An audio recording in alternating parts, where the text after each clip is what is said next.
Assalamualaikum warahmatullahi wabarakatuh. Perkenalkan, nama saya Muhammad Fatur Rahman Fauzi dengan NIM 2210210. Di sini saya akan mempresentasikan atau mereview jawaban UAS SMK Profesi dan Kerja. Yang pertama, jelaskan bagaimana prinsip-prinsip ekonomi dapat diterapkan dalam desain tempat kerja untuk meningkatkan kenyamanan dan produktivitas pekerja.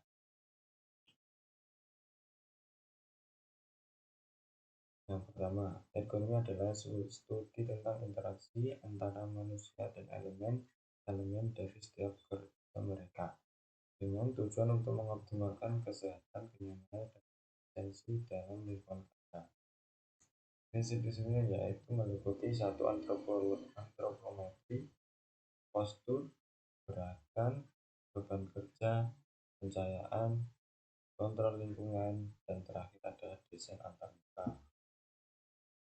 Soal nomor 2, sebutkan dan jelaskan beberapa contoh kasus di mana ergonomi yang buruk dapat menyebabkan cedera atau masalah kesehatan pekerja. 1. Penggunaan meja dan kursi yang tidak sesuai, yaitu ketika seorang pekerja harus duduk terlalu rendah atau tinggi dari meja kerja mereka, atau kursi yang tidak mendukung postur tubuh dengan baik. Ini dapat menyebabkan ketegangan pada punggung, bahu, dan leher. Hal ini juga dapat meningkatkan risiko cedera. Kemudian nomor 2, pengaturan monitor yang tidak tepat, alat tulis atau mouse yang tidak ergonomis, pencahayaan yang tidak memadai. Kemudian yang kelima, mendesain antarmuka yang rumit. Soal nomor 3, jelaskan apa itu antropometri dan bagaimana cara kerjanya. Antropometri adalah cabang ilmu yang mempelajari ukuran dan proporsi tubuh manusia serta variasi dalam ukuran ini di antara populasi manusia. Cara kerjanya yaitu 1. Pengumpulan data, kemudian analisis data, penentuan dimensi standar, implementasi dalam desain, dan yang terakhir adalah evaluasi dan iterasi. Yang keempat, berikan contoh aplikasi antropometri dalam berbagai bidang seperti tempat kerja. Di tempat kerja biasanya antropometri digunakan untuk merancang meja kerja, kursi, dan peralatan lainnya agar cocok dengan dimensi tubuh pekerja. Misalnya, pengaturan ketinggian meja kerja yang dapat disesuaikan atau desain keyboard dan mouse yang ergonomis untuk mengurangi resiko cedera repetitif. Yang 5, apa saja kelebihan dan kekurangan penggunaan antropometri? Kelebihan penggunaan antropometri yaitu desain yang lebih ergonomis. 2. Peningkatan aksesibilitas. 3. Meningkatkan keamanan. 4. Standarisasi ukuran. Kekurangan penggunaan antropometri yaitu variabel individual, perubahan geografis, biaya dan waktu, dan tantangan dalam integrasi. Soal nomor 6, jelaskan apa itu AMDAL dan apa saja tujuannya. AMDAL atau singkat dari analisis dampak lingkungan adalah suatu proses evaluasi yang digunakan untuk menilai potensi dampak lingkungan dari suatu proyek, kegiatan, atau kebijakan yang direncanakan. Tujuan-tujuan AMDAL tujuannya adalah 1. Mengidentifikasi potensi dampak lingkungan. 2. Mengevaluasi dampak positif dan negatif. 3. Mengusulkan tindakan pengelolaan dan pemantauan.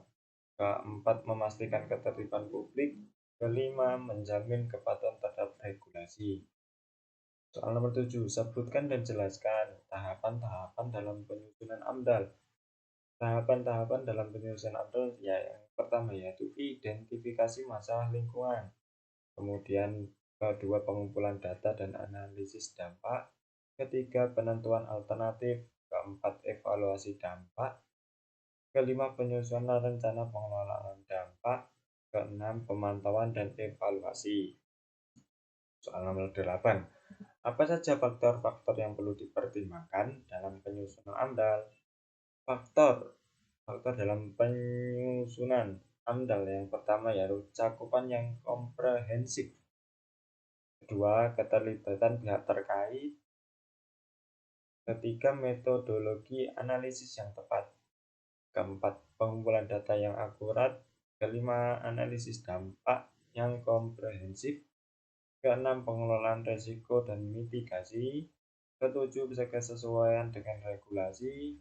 Kedelapan, transparansi dan komunikasi.